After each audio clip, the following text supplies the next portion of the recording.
Guys আসসালামু আলাইকুম। এই যে মহিষটা দেখছেন আপনারা, মাউসটা আছে না, এই যে কত সুন্দর আসলে এইটার কি করা লাগে জানো? এটা প্রতিদিন এইভাবে তার যে চুলগুলো রয়েছে চুলগুলা শ্যাম্পু দিয়ে গোসল করে তারপরে তাকে আদর করে দিতে হয়। এই হচ্ছে অবস্থা। দেখুন কি করছে এটা। বাবা এরকম কেন করতেছো শোনা? দাদা আসলে প্রাণীও যে মানুষের বাসা বোঝে সেইটারই কিন্তু এখানে ইয়ে রয়েছে। বাবা আব্বু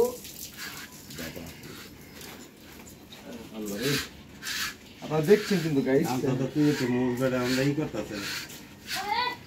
এই আসলে তার মাথাটা কিন্তু একটু ঝুঁকিয়ে দিচ্ছে জাস্ট আদর ভালোবাসা দেওয়ার জন্য। দেখুন না, এর কাছে হয়তো ভালো লাগতেছে।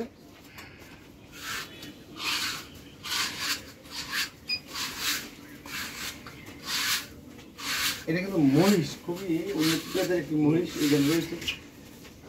এটাকে যদি আপনার কি বলে পুরো পশমটাকে ছাড়িয়ে ভারতের একটি যে মহিষ নামি রয়েছে সেইটার কাতারে পড়ে যেত।